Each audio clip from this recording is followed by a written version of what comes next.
Merci de choisir NAL TV International. Mesdames et messieurs, bonjour et bienvenue à cette nouvelle édition de Midi au Caire, un programme qui vous présente tout ce qui s'est passé sur la scène égyptienne lors de ces dernières 24 heures. On va commencer donc par le président Abdel Fattah el-Sisi qui a reçu hier la présidente de la Hongrie, Katalin Novák, en visite officielle au Caire.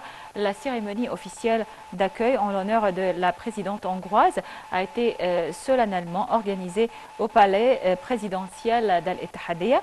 Le président et son hôte ont entamé ensuite une session de pourparlers axée sur les moyens de renforcer les relations bilatérales et sur les derniers développements survenus sur les scènes régionales et internationales, en particulier dans la bande de Gaza.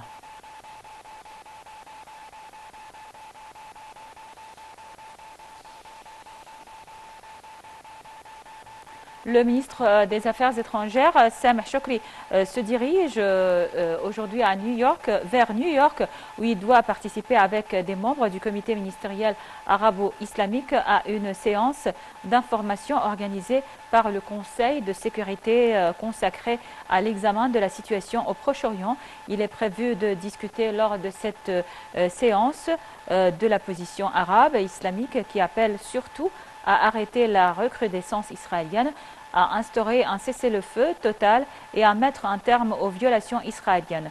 Le comité revendique également de garantir l'acheminement permanent des aides humanitaires au secteur et a insisté sur la nécessité de relancer le processus de paix pour garantir l'établissement d'un État palestinien indépendant. Sameh Shoukry avait assisté hier aux réunions du 8e Forum ministériel de l'Union pour la Méditerranée à Barcelone pour discuter des derniers développements de la situation à Gaza. Le chef de la diplomatie a en outre participé aux réunions du comité ministériel avec le ministre des Affaires étrangères espagnol pour examiner les résultats et les résolutions du récent sommet arabo-islamique.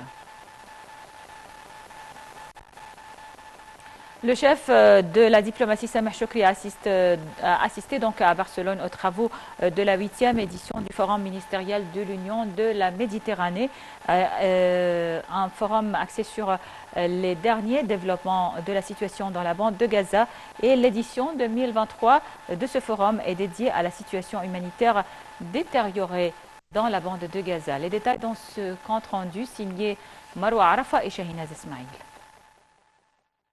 Le chef de la diplomatie Sameh Shoukry assiste à Barcelone aux travaux de la 8e édition du Forum ministériel de l'Union pour la Méditerranée, axé sur les derniers développements de la situation dans la bande de Gaza. L'édition 2023 de ce forum est dédiée à la situation humanitaire détériorée dans la bande de Gaza. La table ronde ministérielle organisée par l'Union pour la Méditerranée est placée sous le slogan « Les développements en Israël et en Palestine, Gaza et la région ». Shoukry devrait également se rendre mardi à New York pour assister avec le comité ministériel à la réunion d'information périodique du Conseil de sécurité sur la situation au Proche-Orient. Shoukry a jugé très nécessaire que la communauté internationale exerce des pressions sur Israël pour cesser le feu à Gaza. Lors de la rencontre des membres du comité ministériel arabo-islamique à Barcelone avec le chef de la diplomatie espagnole José Manuel Albares, M. Shoukry a indiqué que le déplacement forcé des Palestiniens hors Gaza est internationalement refusé. Il a cependant souligné que les pays rejettent ce déplacement forcé, n'ont pris aucune mesure pour l'empêcher. En marge des travaux de la 8e édition du Forum ministériel de l'Union pour la Méditerranée tenu à Barcelone, le chef de la diplomatie Sameh Shoukry a réitéré le rejet international catégorique de la politique israélienne qui vise à déplacer les Palestiniens par la force hors de leur territoire. Shoukry a jugé impératif que les États qui rejettent cette politique exercent des pressions sur Israël pour la stopper. Shoukry a fait sa déclaration lors de la rencontre du comité arabo-islamique formé des ministres des Affaires étrangères de l'Égypte, de l'Arabie saoudite, de la Jordanie, de la Palestine, de la Turquie et du secrétaire général de la Ligue arabe Ahmed Aboulghait avec le chef de la diplomatie espagnole José Manuel Albares.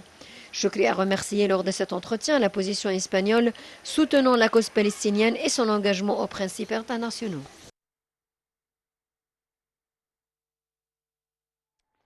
Et pour parler sur la situation dans la bande de Gaza, on a en ligne Dr Moustapha Temem, analyste politique. Bonjour monsieur.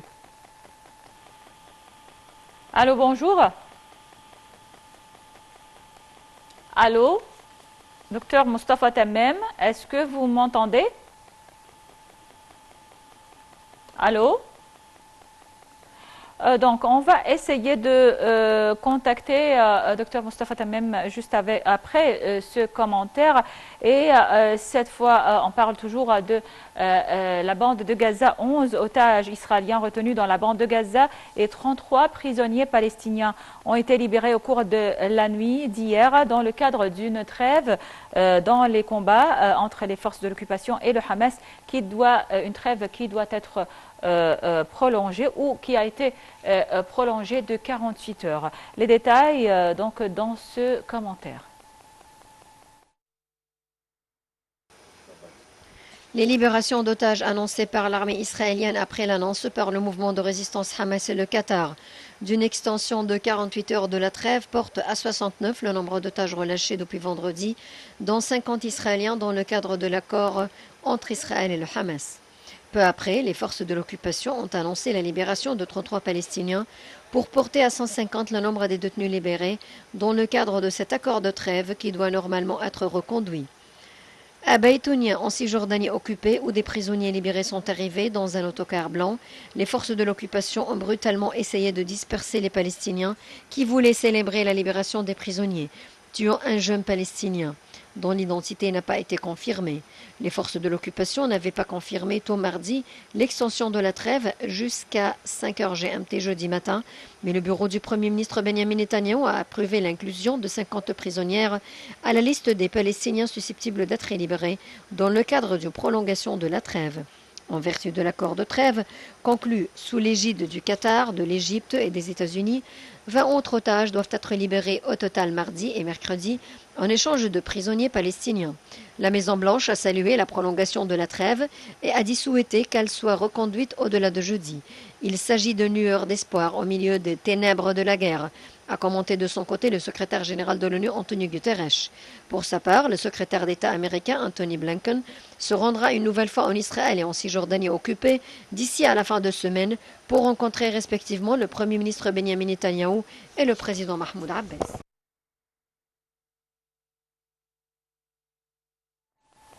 Donc, le passage de Rafah continue de recevoir des camions d'aide humanitaire et des secours fournis par l'Égypte et un certain nombre de pays frères et amis et d'organisations internationales, ainsi qu'un certain nombre de camions de carburant et de gaz de cuisine en vue de leur entrée dans la bande de Gaza.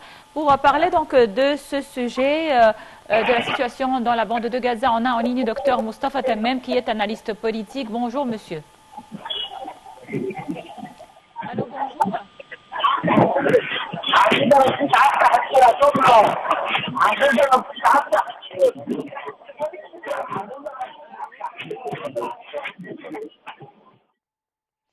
Bon, alors sachez que hier, 7 camions de carburant et plus de 200 camions humanitaires sont entrés dans la bande de Gaza. En outre, des dizaines de Palestiniens bloqués en Égypte sont également entrés via le terminal de Rafah. On va passer donc... Oui, et on va tout de suite sur les images. Ce sont les images de l'entrée des camions de carburant et des camions humanitaires, d'aide humanitaire vers la bande de Gaza à travers donc le terminal de Rafah. Le terminal de Rafah qui continue de recevoir des camions d'aide humanitaire et de secours fournis par l'Égypte et fournis aussi par plusieurs pays arabes et étrangers et par des organisations internationales.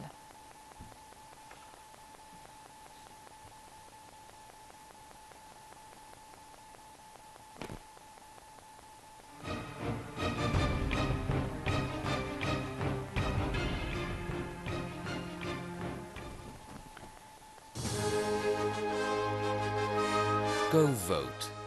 Your vote is your future.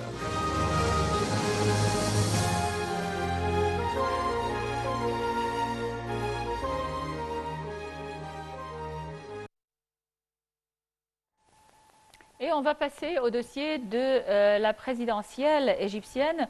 Aux Pays-Bas, hier, la campagne intitulée Un citoyen pour soutenir l'Égypte a tenu un meeting électoral au cours duquel des membres de la communauté égyptienne ont exprimé leur soutien au candidat à la présidentielle Abdel Fattah el-Sisi, le considérant comme le plus capable de préserver la sécurité de la nation et d'achever le processus de développement qu'il avait commencé. Les membres de la communauté égyptienne aux Pays-Bas trouvent que pour achever ce processus, l'Égypte a besoin d'un leadership avisé qui s'occupe des affaires de la nation et défend le citoyen tant à l'intérieur du pays qu'à l'étranger. Également, la campagne Un citoyen pour soutenir l'Égypte en Autriche a organisé un grand meeting qui a reflété l'intérêt des Égyptiens à participer au processus électoral.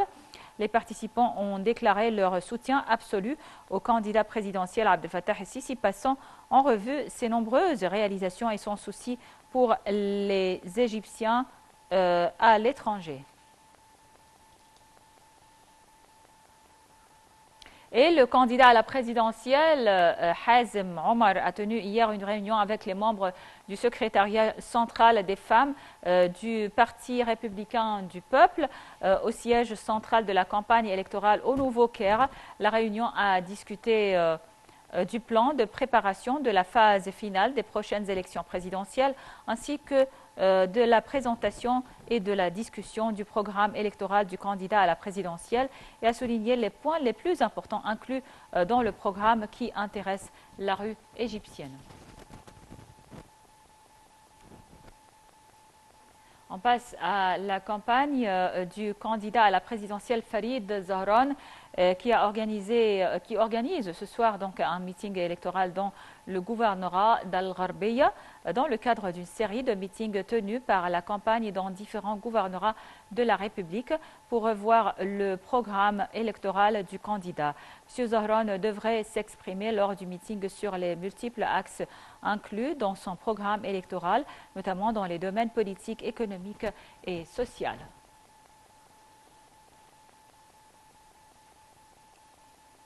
Voilà donc, mesdames et messieurs, c'était tout pour cette édition de Midi au Caire. Merci pour votre attention et passez d'excellents moments avec la suite de nos programmes sur Nile TV International en langue française qui se poursuivent jusqu'à 13h heure locale du Caire.